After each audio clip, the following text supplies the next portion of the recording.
ಈಗ ಯೂರಿನಲ್ಲಿ ನೀರಿನ ಅಂಶ ಕಡಿಮೆ ಆಗಿ ಲವಣಾಂಶಗಳ ಅಂಶಗಳು ಜಾಸ್ತಿ ಆದಾಗ ಅದು ಹರಳಾಗಿ ಅದು ಕಿಡ್ನಿ ಸ್ಟೋನ್ಸ್ ಆಗುತ್ತೆ. ಈಗ ಆ್ಯಕ್ಟಿವ್ ಇನ್ಫೆಕ್ಷನ್ ಇದ್ದಾಗ ನಾವು ಕ್ರ್ಯಾನ್ಬೆರಿ ಕೊಟ್ಟ ತಕ್ಷಣವೇ ಅದು ಕ್ಯೂರ್ ಆಗಲ್ಲ. ಕ್ರ್ಯಾನ್ಬೆರಿ ಏನಕ್ಕೆ ಕೊಡ್ತೀವಿ ಅಂದರೆ ಪದೇ ಪದೇ ಇನ್ಫೆಕ್ಷನ್ ಆಗಬಾರ್ದು ಅಂತ. ಮೂತ್ರಚೀಲದಲ್ಲಿ ಅಥವಾ ಮೂತ್ರಪಿಂಡದಲ್ಲಿ ಸುಮಾರು ವರ್ಷಗಳಿಂದಿದ್ದು ಅದಕ್ಕೆ ಟ್ರೀಟ್ಮೆಂಟ್ ಕೊಟ್ಟಿಲ್ಲ ಅಂದರೆ ಅದು ಕೂಡ ಕ್ಯಾನ್ಸರ್ ಕನ್ವರ್ಟ್ ಆಗೋ ಚಾನ್ಸ್ ಇರುತ್ತೆ.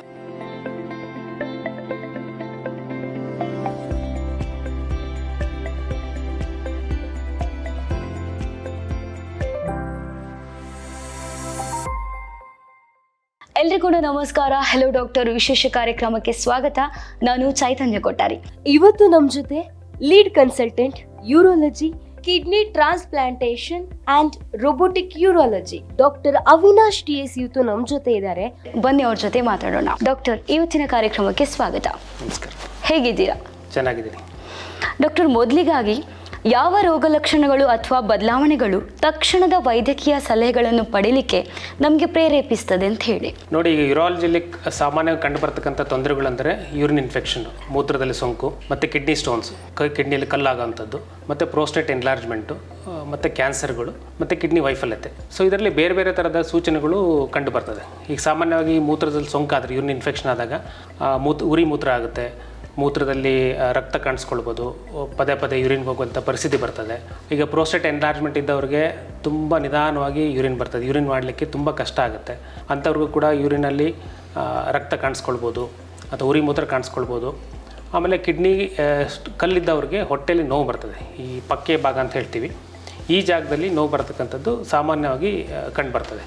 ಅದ್ರ ಜೊತೆ ಅವ್ರಿಗೆ ವಾಂತಿ ಆಗ್ಬೋದು, ಜ್ವರ ಇರ್ಬೋದು, ಮತ್ತು ಈಗ ಮೂತ್ರಕೋಶದಲ್ಲಿ ಅಥವಾ ಮೂತ್ರಪಿಂಡದಲ್ಲಿ ಏನಾದ್ರು ಕ್ಯಾನ್ಸರ್ ಗಡ್ಡೆ ಏನಾರು ಇದ್ದರೆ ಅಂಥ ಸಂದರ್ಭದಲ್ಲಿ ಮೂತ್ರದಲ್ಲಿ ರಕ್ತ ಕಾಣಿಸ್ಕೊಳ್ಳುತ್ತೆ. ಇದು ಮುಖ್ಯವಾದ ರೋಗ ಲಕ್ಷಣಗಳು. ಮತ್ತು ಕಿಡ್ನಿ ವೈಫಲ್ಯತೆ ಇದ್ದಾಗ ಮುಖದಲ್ಲಿ ಬಾವು ಕಾಣೋದು, ಕಾಲಲ್ಲಿ ಬಾವು ಕಾಣೋದು, ಮತ್ತು ಉಸಿರಾಟಕ್ಕೆ ತೊಂದರೆ ಆಗೋದು, ಮತ್ತು ಯೂರಿನ್ ಉತ್ಪತ್ತಿ ಕಡಿಮೆ ಆಗೋದು, ಇವು ರೋಗ ಲಕ್ಷಣಗಳು. ಇದರಲ್ಲಿ ಯಾವುದೇ ಕೂಡ ಕಂಡು ಬಂದರೂ ಕೂಡ ಅವರು ತಕ್ಷಣ ವೈದ್ಯರನ್ನ ಭೇಟಿ ಮಾಡಿ, ಯೂರಾಲಜಿಸ್ಟ್ನ ಭೇಟಿ ಮಾಡಿ ಅದಕ್ಕೆ ಪರಿಹಾರ ಕಂಡುಹಿಡ್ಕೋಬೇಕು. ದೀರ್ಘಾವಧಿಯಲ್ಲಿ ನಮಗೆ ಉತ್ತಮವಾಗಿರುವಂತಹ ಕಿಡ್ನಿ ಆರೋಗ್ಯವನ್ನು ಕಾಪಾಡ್ಕೊಳ್ಬೇಕಂದ್ರೆ ಏನೆಲ್ಲ ಸಲಹೆ ಕೊಡ್ತೀರಾ?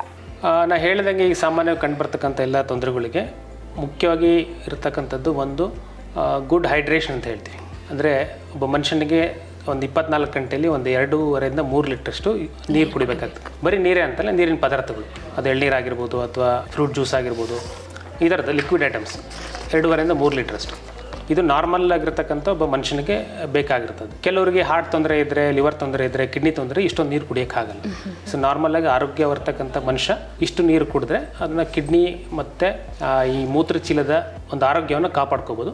ಎರಡನೇದಾಗಿ ಈ ಉಪ್ಪಿನ ಅಂಶ ಇರ್ತಕ್ಕಂಥ ಜಾಸ್ತಿ ಇರ್ತಕ್ಕಂಥ ಆಹಾರವನ್ನು ಕಡಿಮೆ ಮಾಡಬೇಕು. ಉಪ್ಪು ಜಾಸ್ತಿ ಅಂದರೆ ಏನಾಗುತ್ತೆ ಅಂದರೆ ಬ್ಲಡ್ ಪ್ರೆಷರ್ ಜಾಸ್ತಿ ಆಗುತ್ತೆ, ಕಿಡ್ನಿ ಡ್ಯಾಮೇಜ್ ಆಗೋ ಚಾನ್ಸ್ ಇರುತ್ತೆ. ಅದೇ ರೀತಿ ಜಾಸ್ತಿ ಉಪ್ಪು ತಿಂದರೆ ಕಿಡ್ನಿಯಲ್ಲಿ ಕಲ್ಲಾಗೋ ಚಾನ್ಸಸ್ ಕೂಡ ಇರ್ತದೆ. ಸೊ ಮೂರನೇದಾಗಿ ತುಂಬ ಹೈ ಪ್ರೋಟೀನ್ ಡಯಟ್ ಅಂತ ಹೇಳ್ತಾರೆ, ಅನಿಮಲ್ ಪ್ರೋಟೀನ್ಸ್, ಅದನ್ನು ಕೂಡ ಜಾಸ್ತಿ ತೊಗೋಬಾರ್ದು. ಅದು ತೊಗೊಂಡ್ರೆ ಏನಾಗುತ್ತೆ ಅಂದರೆ ಕಿಡ್ನಿ ಸ್ಟೋನ್ಸ್ ಆಗುತ್ತೆ, over period of time kidney damage ಆಗೋ ಪರಿಸ್ಥಿತಿನೂ ಬರುತ್ತೆ. ನಾವೀಗ ಆರೋಗ್ಯವನ್ನು ಜಾಸ್ತಿ ಸುಧಾರಿಸಬೇಕಾಗಿದ್ರೆ ಯಾವುದಾದ್ರೂ ನಿರ್ದಿಷ್ಟವಾಗಿ ಎಕ್ಸಸೈಸ್ ಅಥವಾ ಆಕ್ಟಿವಿಟೀಸ್ ಏನಾದರೂ ಇದೆಯಾ? ನಿರ್ದಿಷ್ಟವಾಗಿ ಕಿಡ್ನಿ ಆರೋಗ್ಯ ಕಾಪಾಡಲಿಕ್ಕೆ ಅಂತೇಳಿ ಯಾವುದೇ ಎಕ್ಸಸೈಸ್ ಇಲ್ಲ. ನಾರ್ಮಲಾಗಿ ನಾವು ಆರೋಗ್ಯ ಕಾಪಾಡಲಿಕ್ಕೆ ಏನು ಹೆಲ್ತಿ ಲೈಫ್ ಸ್ಟೈಲ್ ಫಾಲೋ ಮಾಡ್ತೀವಲ್ಲ, ಎಕ್ಸಸೈಸ್, ಯೋಗ ಆಗಿರ್ಬೋದು ಅಥವಾ ರನ್ನಿಂಗ್, ಜಾಗಿಂಗ್, ವಾಟ್ ಎವರ್, ಅದು ಓವರಾಲ್ ಹೆಲ್ತ್ಗೆ ಬೆನಿಫಿಟ್ ಆಗುತ್ತೆ. ಬಟ್ ಸ್ಪೆಸಿಫಿಕ್ಕಾಗಿ ಕಿಡ್ನಿಗೆ ಮತ್ತು ಮೂತ್ರಕ್ಕೆ ಸಂಬಂಧಪಟ್ಟಕ್ಕಂಥ ಯಾವುದು ಎಕ್ಸಸೈಸ್ಗಳಿಲ್ಲ. ಸರ್, ಈಗ ಯೂರಿನ್ ಇನ್ಫೆಕ್ಷನ್ ಅನ್ನುವಂಥದ್ದು ಆಗಲಿಕ್ಕೆ ರೀಸನ್ ಏನು? ಯೂರಿನ್ ಇನ್ಫೆಕ್ಷನ್ ಆಗೋದಕ್ಕೆ ಹಲವಾರು ಕಾರಣಗಳಿರ್ತದೆ. ಅದು ಒಂದು ಮುಖ್ಯವಾದ ಕಾರಣ ಅಂದರೆ ನೀರು ತುಂಬ ಕಡಿಮೆ ಕುಡಿದ್ರೆ ಮತ್ತು ಹೈಜೀನ್ ಮೇಂಟೈನ್ ಮಾಡಲಿಲ್ಲ ಅಂದರೆ ಆಗುವಂಥ ಪರಿಸ್ಥಿತಿ ಬರ್ತದೆ. ಇದು ಸಾಮಾನ್ಯವಾಗಿ ಹೆಣ್ಮಕ್ಳಲ್ಲಿ ಜಾಸ್ತಿ ಕಂಡು ಬರುತ್ತೆ ಯೂರಿನ್ ಇನ್ಫೆಕ್ಷನ್. ಸೊ ಅದಕ್ಕೆ ನಾವು ಹೇಳ್ತೀವಿ ಅವ್ರಿಗೆ ಒಂದು ನಿರ್ದಿಷ್ಟವಾಗಿ ಒಂದು 2.5 ಲೀಟರ್ಸ್ ನೀರು ಕುಡಿಬೇಕು. ಪ್ರತಿ 3 ಗಂಟೆಗೆ 4 ಗಂಟೆಗೆ ಒಂದ್ಸಲ ಯೂರಿನ್ ಪಾಸ್ ಮಾಡಬೇಕು. ಕೆಲವೊಮ್ಮೆ ಏನಾಗುತ್ತೆ ಅಂದರೆ ಎಲ್ಲ ಹೊರಗಡೆ ಇದ್ದಾಗ ಅವ್ರಿಗೆ ಸರಿಯಾದ ಜಾಗ ಸಿಕ್ಕಿಲ್ಲ ಅಂದರೆ ತುಂಬ ಜಾಸ್ತಿ ಹೊತ್ತು ಯೂರಿನ್ ಹೋಲ್ಡ್ ಮಾಡ್ತಾರೆ. ಆ ರೀತಿ ಮಾಡಬಾರ್ದು. ಆಮೇಲೆ ಒಂದು ಹೈಜೀನ್ ಮೇಂಟೈನ್ ಮಾಡಿದರೆ ಯೂರಿನ್ ಇನ್ಫೆಕ್ಷನ್ನ ತಡೆಗಟ್ಬೋದು. ಇದಲ್ದಲೆ ಈ ಕೆಲವೊಂದು ಅನಾಟಮಿಕಲ್ ಪ್ರಾಬ್ಲಮ್ಸ್ ಅಥವಾ ಈ ಪ್ರೋಸ್ಟೇಟ್ ಎನ್ಲಾರ್ಜ್ಮೆಂಟ್ ಅಂತ ಹೇಳ್ತೀವಿ. ಪ್ರೋಸ್ಟೇಟ್ ಎನ್ಲಾರ್ಜ್ಮೆಂಟ್ ಗಂಡು ಮಕ್ಕಳಿಗೆ ಅದು ವಯಸ್ಸಾದಲ್ಲ, 50 ವರ್ಷ 60 ವರ್ಷಕ್ಕಿಂತ ಜಾಸ್ತಿ ಇದ್ದವ್ರಿಗೆ ಪ್ರೋಸ್ಟೇಟ್ ಎನ್ಲಾರ್ಜ್ಮೆಂಟ್ ಇರ್ಬೋದು. ಅಥವಾ ಸ್ಟ್ರಿಕ್ಚರ್ ಯುರೆಥ್ರಾ ಅಂತ ಹೇಳ್ತೀವಿ, ಮೂತ್ರನಾಳದಲ್ಲಿ ಎಲ್ಲಾದರೂ ಒಂದು ಕಡೆ ನ್ಯಾರೋಯಿಂಗ್ ಇದ್ದರೆ, ಚಿಕ್ಕದಾಗಿದ್ದರೆ ಅದು ಕೂಡ ಯೂರಿನ್ ಇನ್ಫೆಕ್ಷನ್ ಆಗೋ ಚಾನ್ಸ್ ಇರ್ತದೆ. ಆಮೇಲೆ ಚಿಕ್ಕ ಮಕ್ಕಳಲ್ಲಿ ಹುಟ್ಟದಾಗಿಂದ ಬಂದಿರತಕ್ಕಂಥ ಕೆಲವೊಂದು ಕಾಯಿಲೆಗಳು ಇರ್ತದೆ. ಈಗ ವೆಸಿಕ್ಯುಲೇಟೆಡ್ ರಿಫ್ಲೆಕ್ಸ್ ಅಂತ ಹೇಳ್ತೀವಿ, ಮತ್ತು ಪಿ ಯು ಜಿ ಅಬ್ಸ್ಟ್ರಕ್ಷನ್ ಅಂತ ಹೇಳ್ತೀವಿ. ಈ ರೀತಿ ತೊಂದರೆಗಳಿಂದನೂ ಕೂಡ ಇನ್ಫೆಕ್ಷನ್ ಆಗ ಚಾನ್ಸ್ ಇರ್ತದೆ. ಸೊ ಬೇರೆ ಬೇರೆ ಕಾರಣಗಳಿರ್ತದೆ. ಸೊ ಅದನ್ನು ಇನ್ಫೆಕ್ಷನ್ ಆದಾಗ ಡಾಕ್ಟರ್ ಹತ್ರ ಬಂದಾಗ ಅವ್ರು ಪತ್ತೆ ಮಾಡ್ತಾರೆ ಏನು ಕಾರಣ ಇದೆ ಅಂತ. ಅದ್ರ ಪ್ರಕಾರ ನಾವು ಚಿಕಿತ್ಸೆ ಕೊಡ್ತೀವಿ. ಕಿಡ್ನಿ ಸ್ಟೋನ್ ಆಗಿರ್ಬೋದು, ಯೂರಿನ್ ಇನ್ಫೆಕ್ಷನ್ಸ್ ಆಗಿರ್ಬೋದು, ಇದೆಲ್ಲ ಆದರೆ ಯಾವ ಟ್ರೀಟ್ಮೆಂಟ್ ತಗೊಂಡ್ರೆ ಬೆಟರ್ ಅಂತ ಹೇಳಿ? ಯೂರಿನ್ ಇನ್ಫೆಕ್ಷನ್ ಇದ್ದರೆ ಸಿಂಪಲ್ ಯೂರಿನ್ ಇನ್ಫೆಕ್ಷನ್ ಆದಾಗ, ಅಂದರೆ ಬರೀ ಬ್ಲಾಡರಲ್ಲಿ ಇನ್ಫೆಕ್ಷನ್ ಇದ್ದಾಗ ಸಿಂಪಲ್ ಯೂರಿನರಿ ಟ್ರ್ಯಾಕ್ಟ್ ಇನ್ಫೆಕ್ಷನ್ ಅಂತ ಹೇಳ್ತೀವಿ. ಅದಕ್ಕೆ ಕೆಲವೊಂದು ಪರೀಕ್ಷೆಗಳನ್ನ ಮಾಡಿ ಆಂಟಿಬಯೋಟಿಕ್ ಅಂತ ಹೇಳ್ತೀವಿ, ಅಂದರೆ ಟ್ಯಾಬ್ಲೆಟ್ಸ್, ಅದನ್ನು ಕೊಟ್ಟರೆ ಒಂದು 5 ರಿಂದ 7 ದಿನಕ್ಕೆ ಕೊಟ್ಟರೆ ಅದು ಸರಿ ಹೋಗುತ್ತೆ. ಇನ್ನೊಂದು ಕಂಡೀಷನ್ ಅಂದರೆ ಕಾಂಪ್ಲಿಕೇಟೆಡ್ ಯೂಟಿ ಅಂತ ಹೇಳ್ತೀವಿ. ಅಂದರೆ ಈಗ ಡಯಾಬಿಟಿಕ್ ಇರೋ ಪೇಷಂಟ್ಸ್ಗೆ, ಪ್ರೋಸ್ಟೇಟ್ ಎನ್ಲಾರ್ಜ್ಮೆಂಟ್ ಇರೋರಿಗೆ ಅಥವಾ ಕಿಡ್ನಿ ಸ್ಟೋನ್ಸ್ ಇರೋರಿಗೆ, ಈ ರೀತಿ ಇದ್ದವ್ರಿಗೆ ಯೂರಿನ್ ಇನ್ಫೆಕ್ಷನ್ ಆದಾಗ ಅದಕ್ಕೆ ಸ್ವಲ್ಪ ಹೆಚ್ಚಿನ ಗಮನ ಕೊಟ್ಟು ಚಿಕಿತ್ಸೆ ಕೊಡಬೇಕಾಗ್ತದೆ. ಅಂದರೆ ಅವ್ರಿಗೆ ಸಿ ಟಿ ಸ್ಕ್ಯಾನ್ ಬೇಕಾಗ್ಬೋದು, ಮತ್ತು IV ಆ್ಯಂಟಿಬಯೋಟಿಕ್ಸ್ ಬೇಕಾಗುತ್ತೆ, ಹಾಸ್ಪಿಟಲ್ ಅಡ್ಮಿಷನ್ ಬೇಕಾಗುತ್ತೆ. IV ಆ್ಯಂಟಿಬಯೋಟಿಕ್ಸ್ ಜೊತೆ ಕೆಲವೊಮ್ಮೆ ಅದಕ್ಕೆ ಅಷ್ಟೊಂದು ಗುಣ ಕಾಣಿಸ್ತಿಲ್ಲ ಅಂದರೆ ಕೆಲವೊಂದು ಸರ್ಜರೀಸ್ ಕೂಡ ಬೇಕಾಗುತ್ತೆ ಯೂರಿನ್ ಇನ್ಫೆಕ್ಷನ್ ಕಂಟ್ರೋಲ್ ಮಾಡಿ. ಸೊ ಇದು ಸಿಂಪಲ್ಲಿಂದ ಕಾಂಪ್ಲಿಕೇಟೆಡ್. ಸಿಂಪಲ್ ಇನ್ಫೆಕ್ಷನ್ಸ್ಗೆ ಔಟ್ ಪೇಷಂಟ್ ಬೇಸಿಸ್ ಮೇಲೆ ಟ್ಯಾಬ್ಲೆಟ್ಸ್, ಅಂದರೆ ಆ್ಯಂಟಿಬಯೋಟಿಕ್ ಟ್ಯಾಬ್ಲೆಟ್ಸ್ ಕೊಟ್ಟರೆ ಒಂದು ವಾರದ ತನಕ ಅದು ಕಡಿಮೆ ಆಗುತ್ತೆ. ಕಾಂಪ್ಲಿಕೇಟೆಡ್ ಇದ್ದರೆ ಪೇಷಂಟ್ ಅಡ್ಮಿಷನ್ ಮಾಡಿ IV ಆ್ಯಂಟಿಬಯೋಟಿಕ್ಸು ಮತ್ತು ಕೆಲವೊಂದು ಚಿಕ್ಕ ಪುಟ್ಟ ಸರ್ಜರೀಸು ಕೂಡ ಬೇಕಾಗುತ್ತೆ. ಆಸ್ಟರ್ನಲ್ಲಿ ಇದಕ್ಕೇನಾದರೂ ವಿಶೇಷವಾಗಿರುವಂಥ ಸೌಲಭ್ಯ ಏನಾದರೂ ಇದೆಯಾ? ನಮ್ಮಲ್ಲಿ ಎಲ್ಲ ಯೂರಾಲಜಿ ಡಿಪಾರ್ಟ್ಮೆಂಟಲ್ಲಿ ಎಲ್ಲ ಥರದ ಸೌಲಭ್ಯ ಇದೆ. ಈಗ ಸಿಂಪಲ್ ಯೂರಿನ್ ಇನ್ಫೆಕ್ಷನ್ ಟ್ರೀಟ್ಮೆಂಟಿಂದ ಹಿಡಿದು complex robotic surgeries, kidney transplant ಎಲ್ಲದೂ ಇದೆ. ಕಾಮನ್ನಾಗಿ ನಾವು ಪ್ರತಿದಿನ ನೋಡೋಂಥ ಕಾಯಿಲೆಗಳಂದರೆ ಒಂದು ಯೂರಿನ್ ಇನ್ಫೆಕ್ಷನು, ಎರಡನೇದು ಕಿಡ್ನಿ ಸ್ಟೋನ್ಸು. ನೀವು ಆಗಲೇ ಕೇಳಿದ್ರಿ ಕಿಡ್ನಿ ಸ್ಟೋನ್ಸ್ಗೆ ಏನು ಥರದ ಟ್ರೀಟ್ಮೆಂಟ್ ಅಂತ.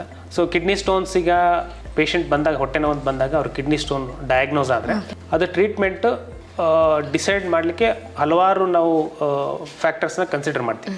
ಕಿಡ್ನಿ ಸ್ಟೋನು ಎಷ್ಟು ದಪ್ಪ ಇದೆ, ಯಾವ ಗಾತ್ರದ್ದಿದೆ, ಮತ್ತು ಎಷ್ಟು ಗಟ್ಟಿಯಾಗಿದೆ, ಅದರಿಂದ ಕಿಡ್ನಿ ಮೇಲೆ ಏನಾದ್ರು ಪರಿಣಾಮ ಬೀಳ್ತಾ ಇದೆಯಾ, ಪ್ರೆಷರ್ ಏನಾದ್ರು ಬೀಳ್ತಾ ಇದೆಯಾ, ಇದನ್ನೆಲ್ಲ ನೋಡಿಕೊಂಡು ಅದಕ್ಕೆ ನಾವು ಸರಿಯಾದ ಚಿಕಿತ್ಸೆಯನ್ನು ಡಿಸೈಡ್ ಮಾಡ್ತೀವಿ. ಈಗ ಚಿಕ್ಕ ಸ್ಟೋನ್ಸ್ ಇದ್ರೆ, ಈಗ 5 ಮಿಲಿಮೀಟರ್ 6 ಮಿಲಿಮೀಟರ್ ಸ್ಟೋನ್ಸ್ ಇದ್ದರೆ ಅದನ್ನು ಮೆಡಿಸಿನ್ ಕೊಟ್ಬಿಟ್ಟು ಹೊರ ಹಾಕಲಿಕ್ಕೆ ನಾವು ಪ್ರಯತ್ನ ಮಾಡ್ಬೋದು.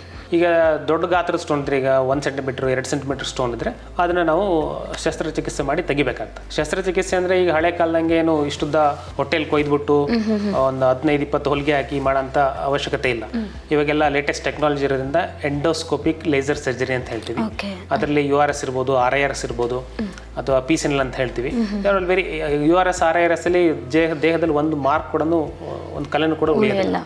ಆ ರೀತಿ ಸರ್ಜರಿ ಮಾಡ್ತೀವಿ. PCNL ಮಾಡಿದಾಗ ಒಂದು ಮೇ ಬಿ ಒಂದು ಅರ್ಧ ಇಂಚಷ್ಟು ಒಂದು ಹೋಲ್ ಮಾಡಿ ಕಿಡ್ನಿಲಿ, ಅದು ದಪ್ಪ ಸ್ಟೋನ್ ಇದ್ರೆ ಮಾತ್ರ ಬೇಕಾಗುತ್ತೆ. ಇದು ಮಾಡ್ಬೋದು. ಸೊ ಇದೆಲ್ಲ ಫೆಸಿಲಿಟಿ ನಮ್ಮಲ್ಲಿದೆ. ಯಾಕೆಂದರೆ ಅದಕ್ಕೆ ಒಂದು ತುಂಬ ಅಡ್ವಾನ್ಸ್ಡ್ ಟೆಕ್ನಾಲಜಿ ಇರ್ತಕ್ಕಂಥ ಯುರೋಟ್ರೋಸ್ಕೋಪ್ಸ್ ಅಂತ ಹೇಳ್ತೀವಿ, ಎಂಡೋಸ್ಕೋಪ್ಸ್ ಬೇಕಾಗುತ್ತೆ, ಲೇಸರ್ಸ್ ಮಿಷಿನ್ ಬೇಕಾಗುತ್ತೆ. ಅದೆಲ್ಲ ಫೆಸಿಲಿಟಿ ನಮ್ಮಲ್ಲಿದೆ. ಅದಾಗ ಪ್ರತಿದಿನ ನಾವು ಇದನ್ನ ಸರ್ಜರೀಸ್ ಮಾಡ್ತಾ ಇರ್ತೀವಿ. ಸರ್, ಇದೀಗ ರೋಬೋಟಿಕ್ ಯೂರೋ ಸರ್ಜರಿ ಅಂತ ಹೇಳಿದ್ರೆ ಏನು? ರೋಬೋಟಿಕ್ ಯೂರೋ ಸರ್ಜರಿ ಅಂದರೆ, ಈಗ ಕೆಲವೊಂದು ಕಿಡ್ನಿ ಕ್ಯಾನ್ಸರ್ ಆಗಲಿ, ಪ್ರೋಸ್ಟೇಟ್ ಕ್ಯಾನ್ಸರ್ ಆಗಲಿ, ಅಥವಾ ಕೆಲವೊಂದು ಕಿಡ್ನಿ ತೊಂದರೆಗಳು ವಿಚ್ ಸರ್ಜರಿ ಬೇಕಾಗಂಥ ಪರಿಸ್ಥಿತಿ ಬಂದಾಗ, ಮುಂಚೆ ಎಲ್ಲ ಈಗ 20 ವರ್ಷದ ಕೆಳಗಡೆ ಓಪನ್ ಆಪರೇಷನ್ ಮಾಡ್ತಾ ಇದ್ವಿ. ಇಲ್ಲಿಂದ ಇಲ್ಲಿ ತನಕ ಕೊಯ್ದುಬಿಟ್ಟು ಅದನ್ನು ಹೊಟ್ಟೆ ಕೊಯ್ದುಬಿಟ್ಟು ಅದನ್ನು ಎಲ್ಲಿ ತೊಂದರೆ ಇರುತ್ತೋ ಅದಕ್ಕೆ ಸರ್ಜರಿ ಮಾಡ್ತಾಯಿದ್ವಿ. ಆಮೇಲೆ ಅಡ್ವಾನ್ಸ್ ಆಗಿ ಸ್ವಲ್ಪ ಲ್ಯಾಪ್ರೋಸ್ಕೋಪಿ ಅಂತ ಬಂತು. ಲ್ಯಾಪ್ರೋಸ್ಕೋಪಿ ಅಂದರೆ ಇಷ್ಟುದ್ದ ಕೊಯ್ಯೋ ಬದಲು 3 ಅಥವಾ 4 ಹೋಲ್ ಮಾಡಿಬಿಟ್ಟು ಸರ್ಜರಿ ಮಾಡ್ತಿದ್ವಿ. ಈಗ ಇನ್ನೂ ಅಡ್ವಾನ್ಸ್ಡ್ ಅಂದರೆ ರೋಬೋಟಿಕ್ ಸರ್ಜರಿ ಬೇಸಿಕ್ಲಿ ಏನಂದರೆ ಇದು ಲ್ಯಾಪ್ರೋಸ್ಕೋಪಿಕ್ ಸರ್ಜರಿನೇ, ಬಟ್ ಅದರಲ್ಲಿ ಒಂದು ವಿಶೇಷ ಆದಂಥ ಒಂದು ಆರ್ಮ್ಸ್ ಇರ್ತದೆ, ರೋಬೋಟಿಕ್ ಆರ್ಮ್ಸ್ ಅಂತ ಹೇಳ್ತೀವಿ. ಸಾಮಾನ್ಯವಾಗಿ ಜನ ಏನ್ಕೊಂತಾರೆ ಅಂದರೆ ರೋಬೋಟಿಕ್ ಸರ್ಜರಿ ಅಂದರೆ ರೋಬೋಟೇ ಆಪ್ರೇಷನ್ ಮಾಡುತ್ತೆ ಅಂತ. ಆ ರೀತಿ ಅಲ್ಲ, ರೋಬೋಟ್ ಆಪ್ರೇಷನ್ ಮಾಡಲ್ಲ, ನಾವು ಸರ್ಜನ್ಸ್ ಆಪ್ರೇಷನ್ ಮಾಡೋದು. ಬಟ್ ಅದನ್ನು ಇನ್ಸ್ಟ್ರೂಮೆಂಟ್ಸ್ನ ಕಂಟ್ರೋಲ್ ಮಾಡೋದು ರೋಬೋಟ್. ಸೊ ಪೇಷಂಟ್ ಪಕ್ಕದಲ್ಲಿ ಆ ರೋಬೋಟ್ ಒಂದು ನಿಲ್ಲಿಸಿರ್ತೀವಿ. ಅದಕ್ಕೆ ಆ ರೋಬೋಟಿಕ್ ಆರ್ಮ್ಸಿ ಆ ಒಂದು ಚಿಕ್ಕ ರಂಧ್ರದಲ್ಲಿ ಒಂದು ಇನ್ಸ್ಟ್ರೂಮೆಂಟ್ಸ್ ಪಾಸ್ ಮಾಡಿರ್ತೀವಿ. ಆ ಇನ್ಸ್ಟ್ರೂಮೆಂಟ್ಸ್ನ ಆ ರೋಬೋಟ್ ಕಂಟ್ರೋಲ್ ಮಾಡುತ್ತೆ. ಆ ರೋಬೋಟ್ನ ನಾವು ಒಂದು ಪಕ್ಕದಲ್ಲಿ, ಅಂದರೆ ಪೇಷಂಟ್ಗೆ ಸ್ವಲ್ಪ ದೂರದಲ್ಲಿ ಒಂದು ಕನ್ಸೋಲ್ ಅಂತ ಇರುತ್ತೆ. ಅದ್ರ ಮೂಲಕ ನಾವು ರೋಬೋಟ್ನ ಕಂಟ್ರೋಲ್ ಮಾಡ್ತೀವಿ. ಈಗ ಲ್ಯಾಪ್ರೋಸ್ಕೋಪಿ ಅಂದರೆ ಪೇಷಂಟ್ ಪಕ್ಕದಲ್ಲಿ ನಿಂತ್ಕೊಂಡು ಆಪ್ರೇಷನ್ ಮಾಡ್ತೀವಿ. ರೋಬೋಟಿಕ್ ಸರ್ಜರಿ ಸ್ವಲ್ಪ ದೂರದಿಂದ, ಪೇಷಂಟ್ ಪಕ್ಕದಲ್ಲಿ ರೋಬೋಟ್ ಇರುತ್ತೆ ಮತ್ತು ಅಸಿಸ್ಟೆಂಟ್ ಸರ್ಜನ್ ಇರುತ್ತೆ. ಸೊ ಆ ರೋಬೋಟ್ನ ನಾವು ಕಂಟ್ರೋಲ್ ಮಾಡ್ತೀವಿ. ಅಂದರೆ ಏನು ಮಾಡಬೇಕು ಅಂತ ನಾವು ಅದಕ್ಕೆ ಇನ್ಸ್ಟ್ರಕ್ಷನ್ಸ್ ಕೊಡ್ತೀವಿ. ಅದಷ್ಟಕ್ಕೆ ಅದು ಆಪ್ರೇಟ್ ಮಾಡಲ್ಲ, ಎಲ್ಲ ನಾವೇ ಮಾಡೋದು. But it is through robot. Advantage ಏನಂದರೆ ಒಂದು ವೆರಿ ಹೈಲಿ ಮ್ಯಾಗ್ನಿಫೈಡ್ ವಿಷನ್ ಕೊಡುತ್ತೆ ನಮಗೆ. ಅಂದರೆ ನಮಗೆಲ್ಲದು ತುಂಬ ನೀಟಾಗಿ ಪ್ರಿಸೈಸಾಗಿ ಕಾಣುತ್ತೆ. ಆಮೇಲೆ ಇದರಿಂದ ಬ್ಲೀಡಿಂಗ್ ಕಡಿಮೆ ಆಗುತ್ತೆ. ಆಮೇಲೆ ಕೆಲವೊಂದು ಕಷ್ಟಕರವಾದ ಜಾಗಗಳಿರ್ತದೆ, ಪೆಲ್ವಿಸ್ ಅಂತ ಹೇಳ್ತೀವಿ, ಪ್ರೋಸ್ಟೇಟು ಮತ್ತು ಬ್ಲಾಡ್. ಆ ಪ್ರೋಸ್ಟೇಟ್ ಇರೋ ಜಾಗ ಇದು ತುಂಬ ಪೆಲ್ವಿಸಲ್ಲಿ ತುಂಬ ಡೀಪ್ ಜಾಗದಲ್ಲಿ ಇರ್ತದೆ. ಅದನ್ನು ನಾವು ಓಪನ್ ಆಪ್ರೇಷನ್ ಮಾಡಿದಾಗ, ಲ್ಯಾಪ್ರೋಸ್ಕೋಪ್ ಆಪ್ರೇಷನ್ ಮಾಡಬೇಕಾದ್ರೆ ಅಲ್ಲಿಗೆ ರೀಚ್ ಆಗೋದು ಸ್ವಲ್ಪ ಕಷ್ಟ ಆಗುತ್ತೆ. ರೋಬೋಟಿಕ್ ಆಪ್ರೇಷನ್ ಏನಾಗುತ್ತೆ ಅಂದರೆ, because of specialised robotic arms flexible equipments. So ಅಲ್ಲಿ ನಮಗೆ ರೀಚ್ ಆಗಲಿಕ್ಕೆ ಅನುಕೂಲ ಆಗುತ್ತೆ. ಸೊ ಸರ್ಜರಿ ತುಂಬ ಈಸಿ ಆಗುತ್ತೆ, ಬ್ಲೀಡಿಂಗ್ ಕಡಿಮೆ ಆಗುತ್ತೆ, ಬೇಗ ಮುಗಿಯುತ್ತೆ, ಪೇಷಂಟಿಗೆ ಪೇನ್ ಕೂಡ ಕಡಿಮೆ ಆಗುತ್ತೆ. ಸೊ ಹಾಸ್ಪಿಟಲಲ್ಲಿ ಜಾಸ್ತಿ ನೀರೋ ಅವಶ್ಯಕತೆ ಇಲ್ಲ. ಸೊ ಇದೆಲ್ಲ ಅಡ್ವಾಂಟೇಜಸ್ ಇದೆ. ಸೈಡ್ ಎಫೆಕ್ಟ್ ಏನಾದರೂ ಇದೆಯಾ ಇದರಲ್ಲಿ? ಸೈಡ್ ಎಫೆಕ್ಟ್ ರೋಬೋಟಿಕ್ ಸರ್ಜರೀಸಲ್ಲಿ ಸೈಡ್ ಎಫೆಕ್ಟ್ ಅಂತ ಏನಿಲ್ಲ. ಸಾಮಾನ್ಯವಾಗಿ ಎಲ್ಲ ಸರ್ಜರಿಲೂ ಕೆಲವೊಂದು ಕಾಂಪ್ಲಿಕೇಶನ್ಸ್ ಇದ್ದೇ ಇರುತ್ತೆ, ಇನ್ಹೆರೆಂಟ್ ಕಾಂಪ್ಲಿಕೇಶನ್ಸ್ ಇದ್ದೇ ಇರುತ್ತೆ. ಅದು ಕೂಡ ಇದರಲ್ಲಿ ರೋಬೋಟಿಕ್ ಸರ್ಜರಿಲಿ ಇರುತ್ತೆ. ಬಟ್ ನಾ ಹೇಳಿದಾಗೆ ಈ ಬ್ಲೀಡಿಂಗ್ ಕಾಂಪ್ಲಿಕೇಶನ್ಸು ಅವೆಲ್ಲ ತುಂಬ ಕಡಿಮೆ ಇರುತ್ತೆ ಇದರಲ್ಲಿ robotic operations open surgery compare ಮಾಡಿದ್ರೆ. ಪೇನ್ ಕಡಿಮೆ ಇರುತ್ತೆ, ಬ್ಲೀಡಿಂಗ್ ಕಡಿಮೆ ಇರುತ್ತೆ, ಹಾಸ್ಪಿಟಲ್ ಸ್ಟೇ ಕಡಿಮೆ ಇರುತ್ತೆ. ಓಕೆ, ಕ್ರಾನ್ಬೆರಿ ಜ್ಯೂಸ್ ಕುಡಿಯೋದ್ರಿಂದ ಮೂತ್ರನಾಳದ ಸೋಂಕನ್ನು ಗುಣಪಡಿಸಬಹುದಾ? ಇಲ್ಲ, ಗುಣಪಡಿಸೋಕ್ಕಾಗಲ್ಲ. ಬಟ್ ಏನಂದರೆ ಇದನ್ನು ನಾವು ತಡೆಗಟ್ಬೋದು, ಪ್ರಿವೆನ್ಷನ್ ಅಂತ ಹೇಳ್ತೀವಿ. Basically it's a preventive method. ಈಗ ಆ್ಯಕ್ಟಿವ್ ಇನ್ಫೆಕ್ಷನ್ ಇದ್ದಾಗ ನಾವು ಕ್ರಾನ್ಬೆರಿ ಕೊಟ್ಟ ತಕ್ಷಣವೇ ಅದು ಕ್ಯೂರ್ ಆಗಲ್ಲ. ಕ್ರಾನ್ಬೆರಿ ಏನಕ್ಕೆ ಕೊಡ್ತೀವಿ ಅಂದರೆ ಪದೇ ಪದೇ ಇನ್ಫೆಕ್ಷನ್ ಆಗಬಾರ್ದು ಅಂತ. ಸಾಕಷ್ಟು ನೀರು ಕುಡಿಯೋದ್ರಿಂದ ಕಿಡ್ನಿ ಆರೋಗ್ಯಕ್ಕೆ ಒಳ್ಳೆಯದು ಅಂತ ಹೇಳಿ. ಹೌದು, ಸಾಕಷ್ಟು ಅಂದರೆ ಕೆಲವರೆಲ್ಲ ನಾವು ನೋಡಿದ್ದೀವಿ, ಪೇಷಂಟ್ಗಳಿಗೆ 5 ಲೀಟ್ರು 6 ಲೀಟ್ರ್ ಎಲ್ಲ ಕುಡಿತಾರೆ. ಅಷ್ಟು ಅವಶ್ಯಕತೆ ಇಲ್ಲ. ನಾರ್ಮಲ್ಲಾಗೆ ಒಬ್ಬ ಹೆಲ್ತಿ ಪರ್ಸನ್ನು 2.5ರಿಂದ 3 ಲೀಟರ್ಸ್ ನೀರು ಕುಡಿದ್ರೆ ಸಾಕು. ಕಿಡ್ನಿ ಸ್ಟೋನ್ ಅನ್ನುವಂಥದ್ದು ಡಿಹೈಡ್ರೇಷನ್ ಇಂದಾಗಿ ಉಂಟಾಗುತ್ತೆ. ಹೌದು, ಯಾಕೆ ನಾನು ಆಗಲೇ ನಿಮಗೆ ಎಕ್ಸ್ಪ್ಲೇನ್ ಮಾಡಿದೆ. ಈಗ ಯೂರಿನಲ್ಲಿ ನೀರಿನ ಅಂಶ ಕಡಿಮೆ ಆಗಿ ಅಂಶಗಳು ಜಾಸ್ತಿ ಆದಾಗ ಅದು ಹರಳಾಗಿ ಅದು ಕಿಡ್ನಿ ಸ್ಟೋನ್ಸ್ ಆಗುತ್ತೆ. ಸೊ ನಾವು ನೀರು ಜಾಸ್ತಿ ಕುಡಿದಾಗ ಏನಾಗುತ್ತೆ ಅಂದರೆ ಅದೆಲ್ಲ ಆ ಲವಣಾಂಶಗಳೆಲ್ಲ ಕರಗಿ ಅಂದರೆ ಡಿಸಾಲ್ವ್ ಸ್ಟೇಟಲ್ಲಿ ಇರುತ್ತೆ. ಸೊ ಯೂರಿನಲ್ಲಿ ಈಸಿಯಾಗಿ ಪಾಸ್ ಆಗಿ ಹೋಗುತ್ತೆ ಅದು.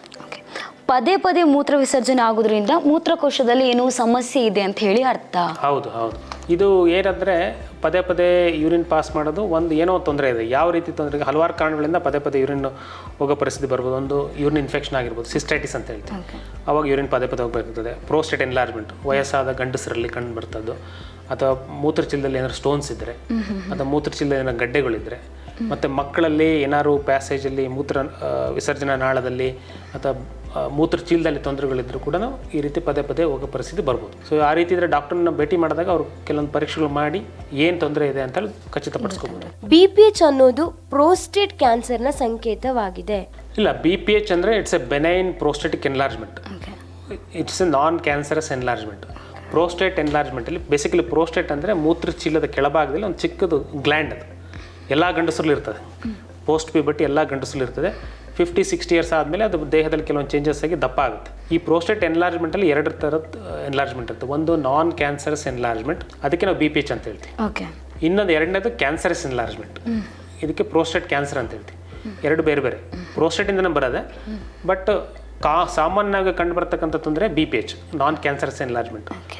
ಇನ್ನು ಒಂದು may be 10-20% enlargement is because of cancerous enlargement. ಅದನ್ನು ಎರಡು ಡಿಫ್ರೆನ್ಷಿಯೇಟ್ ಮಾಡೋದು ತುಂಬ ಇಂಪಾರ್ಟೆಂಟ್. ಯಾಕೆಂದರೆ ಟ್ರೀಟ್ಮೆಂಟ್ ಬೇರೆ ಬೇರೆ ಇರುತ್ತೆ. BPHಗೆ ಬೇರೆ ಟ್ರೀಟ್ಮೆಂಟು, ಕ್ಯಾನ್ಸರಸ್ ಎನ್ಲಾರ್ಜ್ಮೆಂಟ್ಗೆ ಬೇರೆ ಟ್ರೀಟ್ಮೆಂಟು. ಮೂತ್ರಪಿಂಡ ಹಾನಿಯಾಗಿರೋದ್ರಿಂದ ರೋಗಗಳೆಲ್ಲ ಬರುತ್ತೆ ಅಂತ ಹೇಳಿ. ಹೌದು, ಈ ಮೂತ್ರಪಿಂಡ ಹಾನಿಯಾಗೋದು ಅಥವಾ ಮೂತ್ರಪಿಂಡ ವೈಫಲ್ಯತೆಯಿಂದ ನಾನು ಹೇಳ್ದಂಗೆ ನಾರ್ಮಲಾಗಿ ಕಿಡ್ನಿ ಏನು ಕೆಲಸ ಏನಂದರೆ ಫಿಲ್ಟ್ರ್. ನಮ್ಮ ಬಾಡಿಲಿರ್ತಕ್ಕಂಥ ಫಿಲ್ಟ್ರ್ ಅದು. ಅಲ್ಲಿ ಬಾಡಿಲಿರ್ತಕ್ಕಂಥ ಟಾಕ್ಸಿನ್ಸ್ ಏನು ಹೇಳ್ತೀವಲ್ಲ, ವಿಷದ ಅಂಶಗಳನ್ನ ಏನನ್ನು ಮೆಟಬಾಲಿಸಮ್ ಆಗಿ ಬೈ ಪ್ರಾಡಕ್ಟ್ಸ್ ಅಂತ ಇರುತ್ತಲ್ಲ, ಅದನ್ನೆಲ್ಲ ಹೊರಗೆ ಹಾಕೋದು ಕೆಲಸ ಅದ್ರದ್ದು. ಸೊ ಆ ಫಿಲ್ಟ್ರ್ ಹಾಳಾದಾಗ ಆ ಟಾಕ್ಸಿನ್ಸ್ ಎಲ್ಲ ದೇಹದಲ್ಲಿ ಅಕ್ಯುಮುಲೇಟ್ ಆಗಿ ಎಲ್ಲ ಆರ್ಗನ್ಸ್ಗಳು ಅಫೆಕ್ಟ್ ಆಗುತ್ತೆ. ಹಾರ್ಟ್ ಅಫೆಕ್ಟ್ ಆಗುತ್ತೆ, ಮತ್ತು ಲಿವರ್ ಅಫೆಕ್ಟ್ ಆಗುತ್ತೆ, ಎಲ್ಲ ಬೇರೆ ಬೇರೆ ಓವರ್ ಆಲ್ ಹೆಲ್ತ್ ಅಫೆಕ್ಟ್ ಆಗುತ್ತೆ ಕಿಡ್ನಿ ವೈಫಲ್ಯತೆ ಇದ್ದಾಗ. ಸರ್, ಈಗ ಕಿಡ್ನಿ ಸ್ಟೋನ್, ಯೂರಿನ್ ಇನ್ಫೆಕ್ಷನ್ ಎಲ್ಲ ಜಾಸ್ತಿ ಆಗಿ ಕ್ಯಾನ್ಸರ್ ಆಗಬಹುದು ಅಂತ ಹೇಳಿ. ಯೂರಿನ್ ಇನ್ಫೆಕ್ಷನ್ನಿಂದ ಕ್ಯಾನ್ಸರು ಆಗೋದಿಲ್ಲ, ಬಟ್ ನಾವು ಕ್ರಾನಿಕ್ ಇನ್ಫೆಕ್ಷನ್ ಅಂತ ಹೇಳ್ತೀವಿ. ಎಲ್ಲೋ ಒಂದು ಕಡೆ ಬ್ಲಾಡ್ರಲ್ಲಿ, ಕಿಡ್ನಿಲಿ ತುಂಬ ವರ್ಷಗಳಿಂದ ಒಂದೇ ಜಾಗದಲ್ಲಿ ಇನ್ಫೆಕ್ಷನ್ ಇದ್ದು ಅದು ಕ್ಲಿಯರ್ ಆಗ್ತಾ ಇಲ್ಲ ಅಂದರೆ ಅದರಿಂದ ಆಗ್ಬೋದು. ಎಷ್ಟು ಒಂದೆರಡು ಸಲ ಇನ್ಫೆಕ್ಷನ್ ಆಗಿದ ತಕ್ಷಣ ಕ್ಯಾನ್ಸರ್ ಆಗಲ್ಲ. ಕ್ರಾನಿಕ್ ಇನ್ಫೆಕ್ಷನ್ ವರ್ಷಾನುಗಟ್ಟಲೆ ಒಂದೇ ಜಾಗದಲ್ಲಿ, ಕಿಡ್ನಿಲಿ ಇನ್ಫೆಕ್ಷನ್ ಒಂದೇ ಜಾಗದಲ್ಲಿ ಸುಮಾರು ವರ್ಷಗಳಿದ್ದರೆ ಅಲ್ಲಿ ಅದು ಕ್ಯಾನ್ಸರಾಗಿ ಕನ್ವರ್ಟ್ ಆಗ್ಬೋದು. ಕಿಡ್ನಿ ಸ್ಟೋನ್ಸು ಅಷ್ಟೇ. ಕಿಡ್ನಿ ಸ್ಟೋನ್ಸ್ ಈಗ ಮೂತ್ರಚೀಲದಲ್ಲಿ ಅಥವಾ ಮೂತ್ರಪಿಂಡದಲ್ಲಿ ಸುಮಾರು ವರ್ಷಗಳಿಂದಿದ್ದು ಅದಕ್ಕೆ ಟ್ರೀಟ್ಮೆಂಟ್ ಕೊಟ್ಟಿಲ್ಲ ಅಂದರೆ ಅದು ಕೂಡ ಕ್ಯಾನ್ಸರ್ ಕನ್ವರ್ಟ್ ಆಗೋ ಚಾನ್ಸ್ ಇರುತ್ತೆ. ಬಟ್ ಸಿಂಪಲ್ ಈಗ ಏನೋ ಹೊಟ್ಟೆ ನೋವು ಬಂದರೂ 1 ಸೆಂಟಿಮೀಟರ್ ಸ್ಟೋನ್ ಇರುತ್ತೆ, 2 ಸೆಂಟಿಮೀಟರ್ ಸ್ಟೋನ್, ಅದಕ್ಕೆ ಟ್ರೀಟ್ಮೆಂಟ್ ಕೊಡ್ತೀವಿ. ಸ್ಟೋನ್ ಆದ ತಕ್ಷಣ ಕ್ಯಾನ್ಸರ್ ಆಗಲ್ಲ. ಸುಮಾರು ವರ್ಷಗಳಿಂದ ಒಂದೇ ಜಾಗದಲ್ಲಿದ್ದು ಅದರಿಂದ ಕ್ಯಾನ್ಸರ್ ಆಗೋ ಸಾಧ್ಯತೆ ಇರ್ತದೆ. ಈಗ ಒಮ್ಮೆ ಮೂತ್ರಪಿಂಡದಲ್ಲಿ ಕಲ್ಲಾಗಿದ್ರೆ ಸ್ಟೋನ್ ಆಗಿರುವಂಥ ವ್ಯಕ್ತಿಗೆ ಒಮ್ಮೆ ಕ್ಯೂರ್ ಆಗುವಂಥ ಟ್ರೀಟ್ಮೆಂಟ್ ಮಾಡಿದರೂ ಕೂಡ ಪದೇ ಪದೇ ಅದು ಕಾಣಿಸ್ಕೊಳ್ತಾ ಇರ್ತದ? ಹೌದು, ಅದು ನಮ್ಮದು ಲಿಟ್ರೇಚರ್ ಪ್ರಕಾರ ಒಂದು ಸಲ ಸ್ಟೋನ್ ಆದರೆ ಅದೇ ವ್ಯಕ್ತಿಗೆ ಮತ್ತೆ 50% ಚಾನ್ಸ್ ಇರುತ್ತೆ in his life time. 50% chance of forming a stone again. So ಅಂದರೆ 100 ಜನಕ್ಕೆ ಸ್ಟೋನ್ ಆದರೆ 50 ಜನಕ್ಕೆ ಮತ್ತೆ ಫ್ಯೂಚರಲ್ಲಿ ಸ್ಟೋನ್ಸ್ ಆಗ್ಬೋದು. ಅದಕ್ಕೆ ನಾವು ಹೇಳೋದು ಅದನ್ನು ಸ್ಟೋನ್ ಒಂದು ವೇಳೆ ನಾವು ಸ್ಟೋನ್ ಅದನ್ನು ಆಪ್ರೇಷನ್ ಮಾಡ್ತಾ ಇದ್ರೆ ಟೆಸ್ಟಿಗೆ ಕಳಿಸ್ತೀವಿ, ಓಕೆ ಏನು ಕಂಪೋಸಿಷನ್ ನೋಡಲಿಕ್ಕೆ. ಅದಕ್ಕೆ ಸರಿಯಾಗಿ ನಾವು ಕೆಲವೊಂದು ಡಯಟ್ ಅಡ್ವೈಸ್ ಎಲ್ಲ ಕೊಡ್ತೀವಿ. ಅದು ಒಂದು ಆಸ್ಪೆಕ್ಟು. ಸೆಕೆಂಡ್, ನಾನು ನಿಮ್ಗೆ ಆಗಲೇ ಹೇಳ್ದಂಗೆ ನೀರು ಚೆನ್ನಾಗಿ ಕುಡಿಬೇಕು, ಉಪ್ಪು ಕಡಿಮೆ ತಿನ್ನಬೇಕು, ತುಂಬ ಹೈ ಪ್ರೋಟೀನ್ ಡಯಟ್ ಅವಾಯ್ಡ್ ಮಾಡಬೇಕು. ಈ ಪ್ರಿವೆಂಟಿವ್ ಮೆಜರ್ಸ್ ಫಾಲೋ ಮಾಡಿದರೆ ಇದನ್ನು ತಕ್ಕ ಮಟ್ಟಿಗೆ ನಾವು ಕಡಿಮೆ ಮಾಡ್ಬೋದು. Thank you so much sir for your information. Thank you. Thank you sir. S.